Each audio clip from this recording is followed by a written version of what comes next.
Daily Soccer Podcast with the Global Sports Podcast Network. Hello and welcome back to the Daily Southampton, part of the Global Sports Podcast Network. My name is Greg Elliott and joined today, as always, by my good friend and wonderful co-host, Zach Ingofield. Zach, Daily clearly isn't fast enough for the news that we're getting today, right? I'm genuinely stressed out. I'm currently on annual leave from my day job, right? And my poor wife just sat there as I'm watching my phone ping every couple of seconds. I'm unlike you, all over the social medias, all over the shop. Just sort of within the last 5 minutes of when we started recording this, we've been linked with Jonathan Iconi from Fiorentina. You've just told me that PSV are interested in Cameron Archer. Matty Fernandez has done the heel turn that no one really expected. Probably linked more to his agent.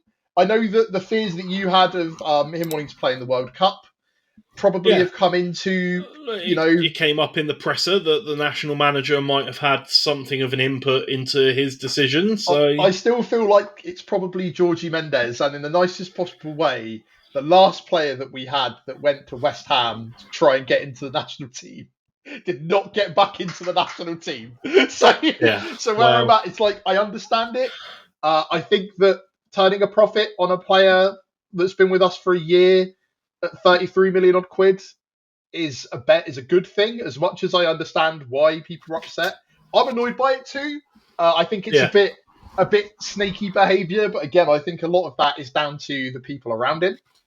And look, it is what it is. And being angry about it's not going to change it. But look, we've also been linked with thousands of incomings. Like, never mind True in the squad, we're signing about 30 players today from what I've been reading. I did the clips late last night, right? So I did the clips later than I usually would, just because I said I've been on annual leave, I've been busy.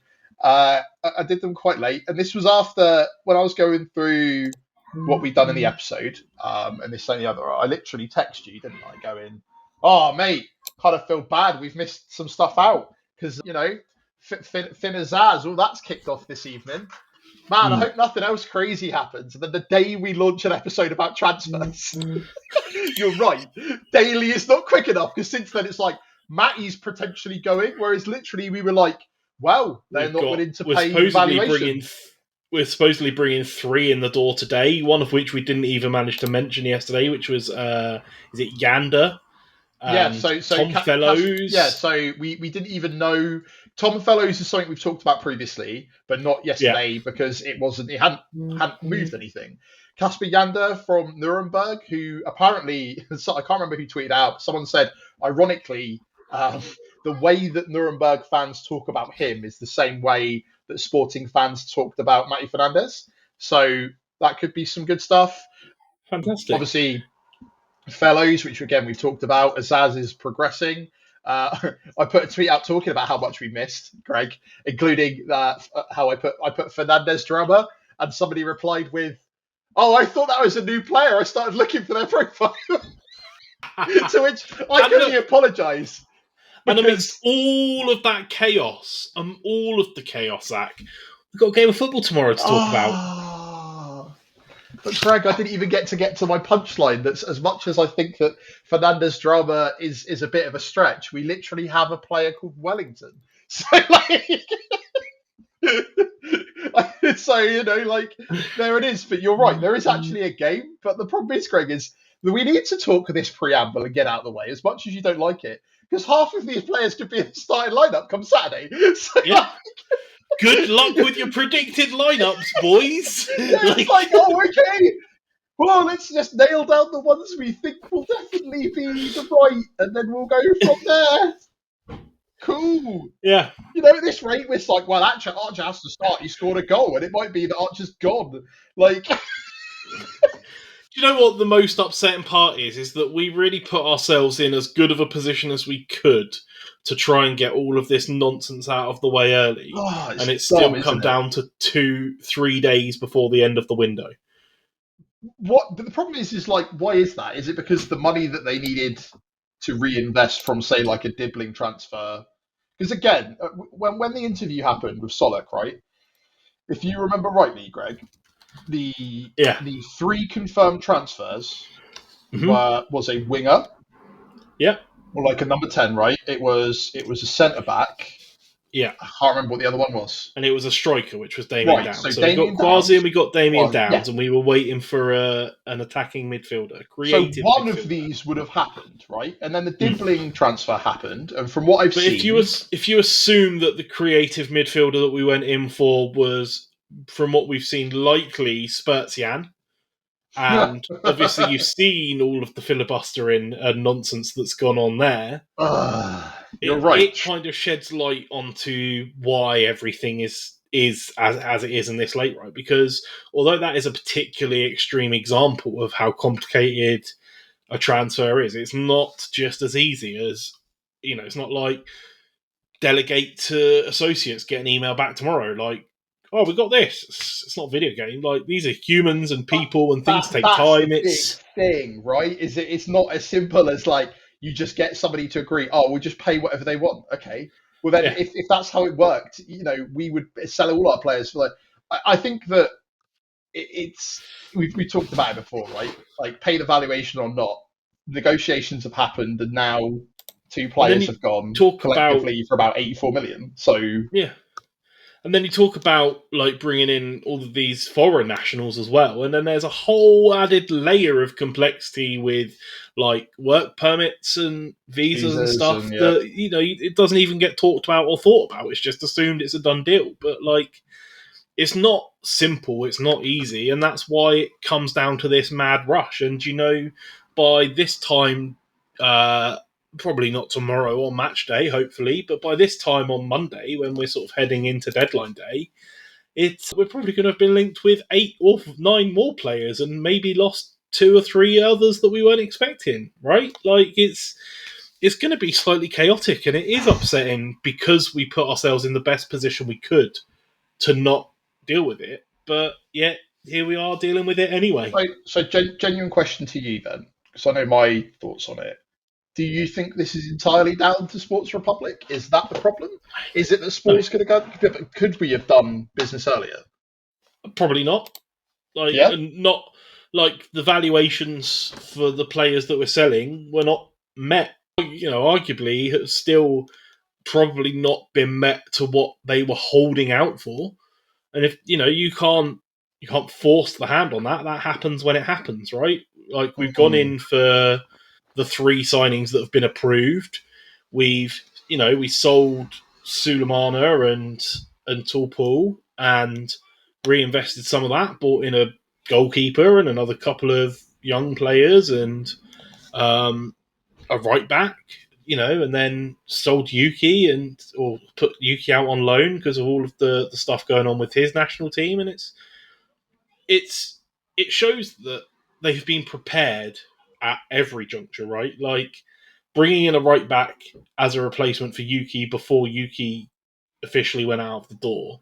It shows that they have been as ahead of the game as I think is possible in this chaos that exists, right? Like, they've got foots indoors and things in motion, and the fact of the matter is that even with like Spurtsian, like I say, we clearly went in early for that.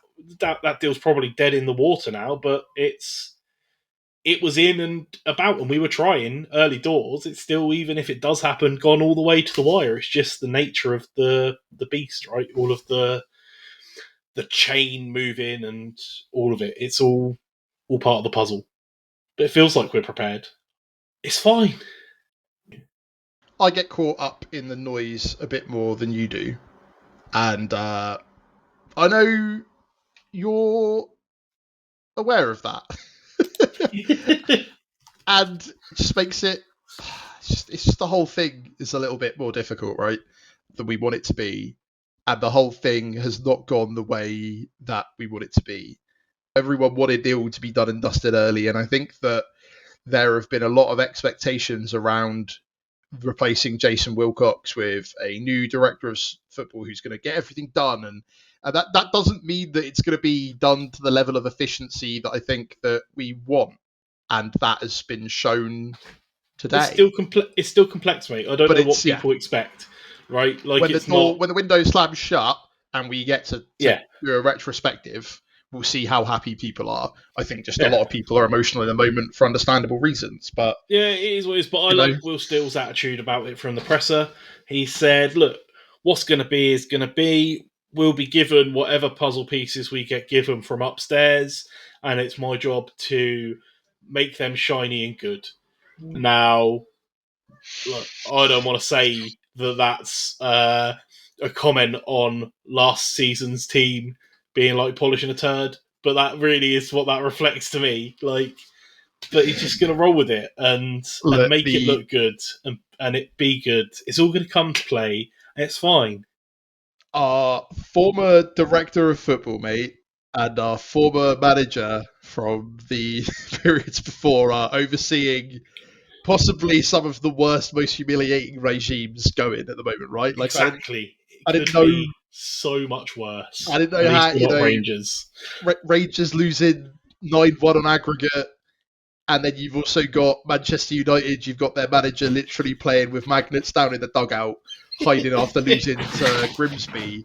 So Yeah. it's one of Shouldn't have even those. gone to penalties, by the way. They should have lost in open play. They had a goal wrongfully disallowed. So, you Yeah, know, so could be say worse, say mate. what you want. At least we're having fun.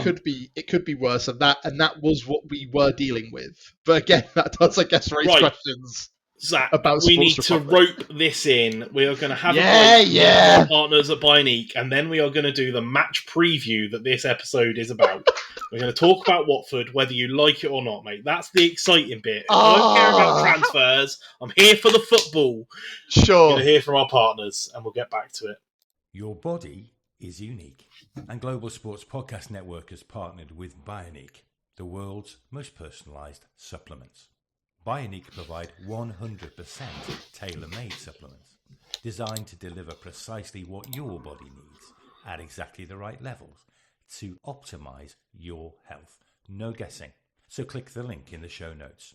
Use the code GSPN 2025 for 40% off your first month's subscription. Bionique. Don't settle for off-the-shelf solutions made for just anybody. Get what's right for you right now. Right, we are back. Yes, in the midst of all of the noise, there is still the thing that we care about, the football to be played. And we have a game this weekend, 3 o'clock on Saturday in the Championship against Watford. And they've had a bit of a shaky start to the season. Yeah. It's. I think again, like they were one of the ones that I told you about. That, admittedly, I don't put a lot of trust in the Opta supercomputer, but they were one of the ones predicted to go down. Obviously, they got rid of their manager last season. That is an ongoing joke about Watford as a club, and you know we're coming into them off of a pretty decent win midweek, so I guess it's a positive thing.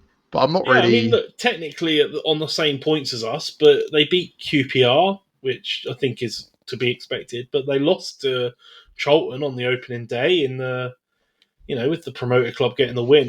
What can only really be described as a bit of a shock, and then a draw with Swansea. I feel like this. I don't want to say it's a must-win this early in the season, but this is really we should be winning this game, right? Is that Yeah, the vibe you're getting?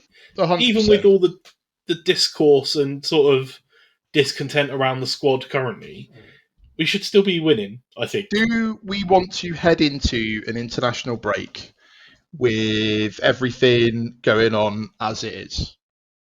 You know, without without having a win, and we get a draw or a loss, there's going to be a lot of chaos and a lot of worry, and then we've got probably one of the most important games of the season coming up after, right? Mm. And that means that we do need to, in my opinion, comfortably beat Watford to put us on the Yeah. front foot for our the actual game that's going to be super important. But considering we're supposed to be hitting automatics, that's what we've predicted. That seems to be what they want to do. The idea is that we get back into the Premier League. Yeah, okay, it's only been a few games, but like we're currently sat mid-table alongside them, and that means that I would like us to be able to stamp the level of quality that we have, whether that's new quality, old quality, or just supposedly, we were called the other day. They I can't remember who it was that said that our, because I remember it was a very clickbaity title where it was like Southampton squad called a joke, but what they meant was that the depth that we had was a joke, which is funny because when I look at Ben Brereton Diaz, I don't see a lot of depth there, but there we are. See plenty of joke though, mate. So it's all right. So yeah, I think I get what you're saying. You don't want to say it's a must win, but I do think it's important that we move on from Stoke very quickly in the actual championship and go, hang on, guys, we're meant to be like getting promoted this season. Do you want to prove that, please? Yeah, I don't want to do full predicted lineups today, but before I move on to ask a bit about who you think might line up, I've got some stats. Mate. I love the little preamble from the or at least from my little stats website that I use, footystats.org. Shout outs. It says that clean sheets are unlikely. No way. which might be the kindest way I've seen it put, to be honest. But look, if we're looking at history, we've played 22 times in the last, I think, 12 years is the cut-off it uses. Of the 22 meetings, how many do you think we've lost? Like 7 or 8? It's 3, mate. We should. Okay. If you're looking at historic data, this should be a win. So we've one of those was for a handball. Yeah, we've lost 3, won 10, and drawn 9. So the history's in our favour. We should be taking the win. Look, let's get to it. If we're going to change the lineup, I think it's pretty clear, right, that Will still isn't happy with the formation. This sort of 3 at the back, 5 at the back. He's asked about it in the press conference every week, and he says the same thing. Like, you've just got the important thing is being pragmatic and winning and playing with what we've got. Yep. And so, whilst I think it is likely to change as the season progresses, this probably isn't the game we see it, right? Like, we're going to be going for some level of stability. As stable as we can get, and that's going to be a back 3, right? It's going to be Stevens and probably Wood. Yeah, Wood's done a good job. I think we'd all like to see it, and it could change because we might have new personnel through the door, right? And I think that genuinely, if we have like such a packed strike force at that point, it probably might change to a 4 at the back, but maybe it will not be to start with, right? Maybe to start, You're right, it will be sort of, Nathan Wood. Wood, Stevens, I think both pretty clearly on the team sheet for me. Yeah. Who would you stick in there with them? Harwood Bellis back in the mix, or Kwasi? Probably Ronnie Edwards? Kwasi and Edwards again were kind of big worries at Norwich if we get caught like that again. And I know that there's no way that they're going to get better without the match experience. So maybe having one of them in between sort of Wood and Stevens might help out a little bit. But I just don't know if it's worth the risk at the moment, is where I'm at. But then again, I guess when is a good time to bed them into the team? That's the issue. I don't know. I don't have the answers for that. Like, who knows? Edwards might be a bit unsettled with the whole. I don't know if you saw, apparently QPR put a bid in for him. I know when it was talking about transfers, that got rejected as well. Yeah, but that might be one of the reasons that he's a bit all over the place. Is he had a really good loan spell with him, so who knows? But yeah, I think Rorisev gets another start.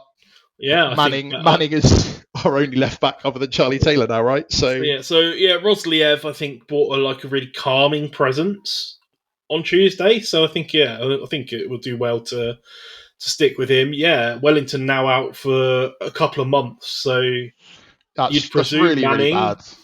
or maybe I don't know. Maybe Taylor? We might end up bringing someone else in because again, like Charlie Taylor's going to be the backup to Manning, surely. But I don't know if that's really his game, and Manning can't do it all.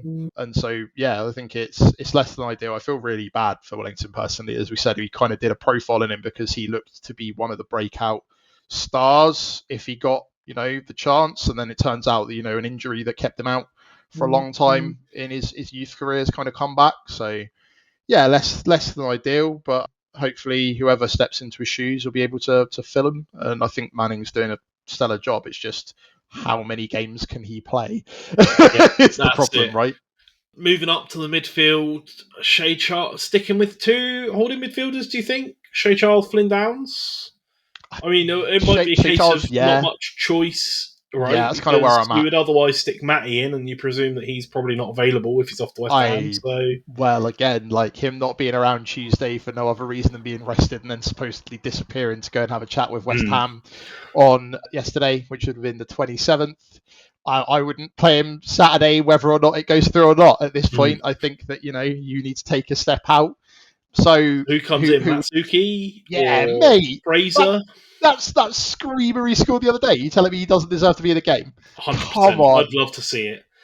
And then I guess what's the front three? I'd like to see Cameron Archer, Ross Stewart, and I presume Jay Robinson gets in the fold too, gets back in the mix. I think that's a potentially lethal front three. I'd like to see that. Then Matsuki's not had a full game, so you swap him out for Fraser at some point. Yeah. I don't know, maybe swap out Stewart for Downs, because I know that Downs has been a bit shaky. I think it's going to take him some time to bed in a little bit more. The only thing with Stewart is that I don't think I can watch him miss another open goal, mate. I need a goal. I know that Downs missed like 2 sitters, but it's not like with Stewart at the moment. It's just getting infuriating. Just but that Cameron Archer needs to. They're all in the right places. But yeah, I think Cameron Archer needs to start. Yeah. He got the goal. He's going to have that momentum. He's going to have that confidence. And I think playing him alongside a big target man like Stewart is going to play to his strengths, because he's not going to be wanting to be left up there on his own. He can sort of go outside if he needs to and come inside when he wants to then as well. It sort of frees him up a bit. I feel like that's what needs to happen to get the goal. And then look, if I don't want to give too many spoilers away to what way my prediction's heading, but if we're 2 or 3 goals up and then we bring Damien Downs on, there's a lot less pressure to deliver the goal. And then if he gets it, even better for his confidence, right? Like it's all going to fall into place. I've just got the good vibe, mate. I'm just in the midst of all of the chaos that's going on behind the scenes. I'm just feeling like notoriously calm through it, and it can only be a good thing to get that vibe. It would be a solid statement, right? It would be a good thing to, and I think I've mentioned that for most of the games we've talked about, it being a statement, but I think this one is key, because once the window slams shut, whoever's left in the building is who's left in the building, right? And then that will be it, and it will be that team and up to that team to prove to us, the fans, and their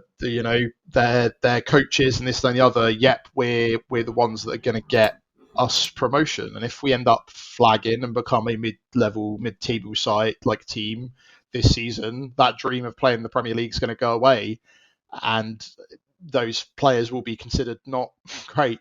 But also, I think Greg, tempering expectations slightly. We were the bottom team last season for a reason. We've started to show that a little bit. And that's why, as we talked about in our keep, sell, whatever it was episode way back when, if we lost most of them, would we be that sad about it?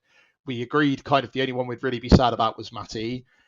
I think that Fraser is basically a new player in this team.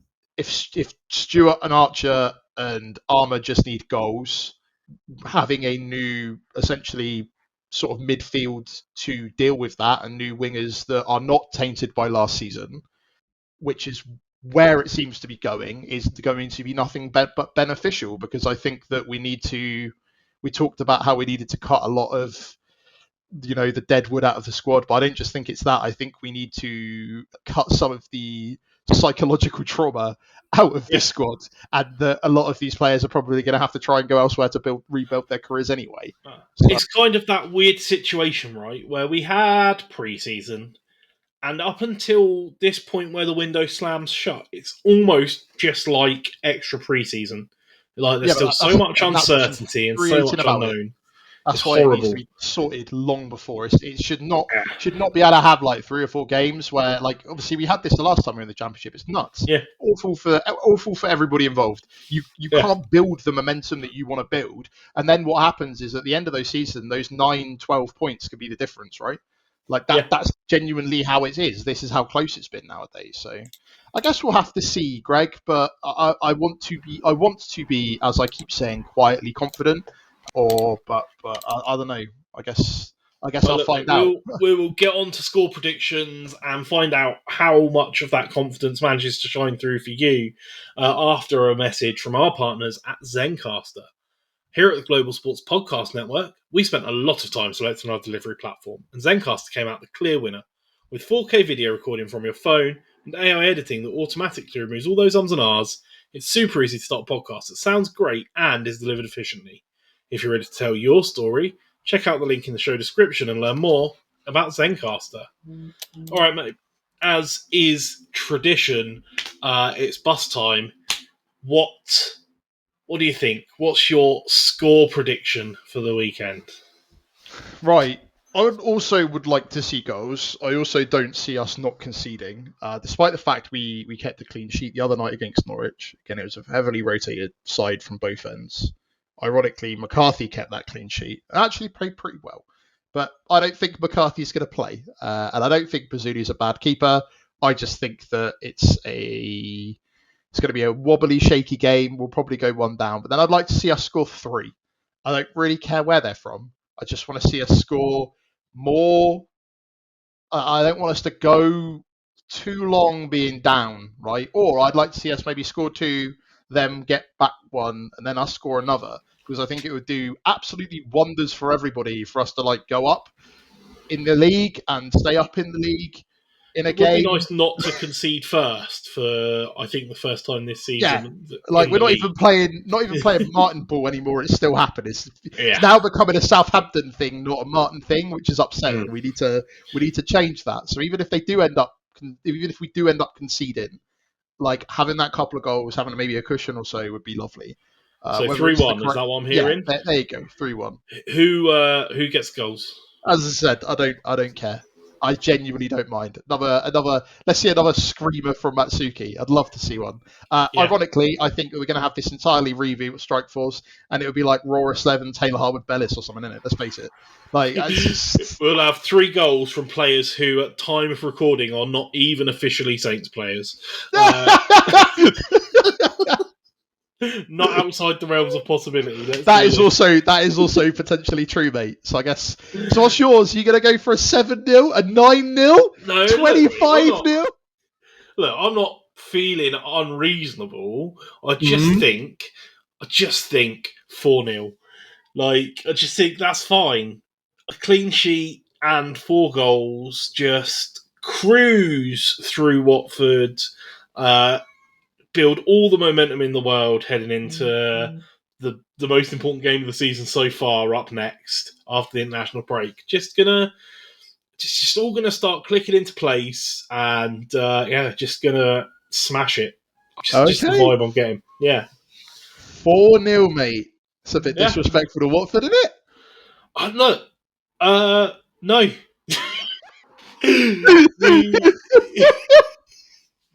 This is a game we should be winning comfortably, and it's just time to start putting them away. 1 goal for each striker, and just go from there. Now the real question is, mate, do I clip that so we can get torn apart by Watford fans at the weekend? Do you have that much confidence in yourself? I really do. Yeah. Okay. I'm really, really feeling good about this weekend heading into the game, and I just think we're going to smash it. I've just got such good vibes, and really no justification for it whatsoever.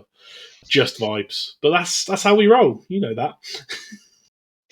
Well, it certainly will be a game. Football is going to happen. Yeah. It's not just transfer news. There is an actual game taking place, and that's the most exciting part on what we live for. That is true, but for some of us, Greg, the transfery bit when you play Football Manager is the most exciting. And I think sometimes that translates to real life a little bit too much. And you're right, you forget these are actual people. That's it. Will Still, loved Will Still in the presser when he was asked about like the most stressful bit of the transfer market in ins and outs, and his genuine and real life response was, well, I've had to move house and I've been at work, so my wife's done it.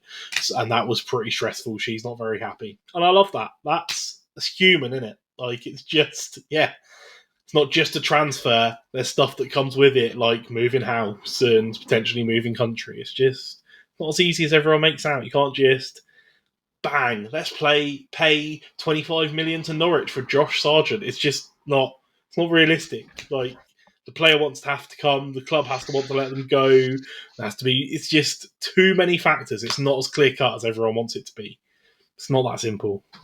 But that's it, mate. Rant over. Look, on to the weekend for a big win. That's what we're hoping for. Look, that is all we've got time for, and then some today. Zach, as always, thank you very much for joining me. And thank you, everyone, for listening. Let us know your score predictions in the comments or on the social medias. We are on all of them. We are on X, Blue Sky, TikTok, Instagram, YouTube, Facebook. Let us know your score predictions. Is it going to be as easy as I think it's going to be? Do you think we're on for a bumpy ride? Let us know. We look forward to hearing from you.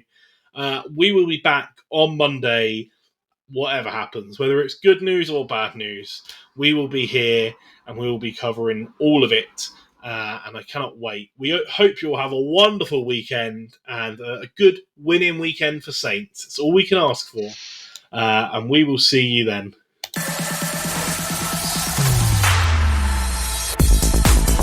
Your daily soccer podcast with the Global Sports Podcast Network.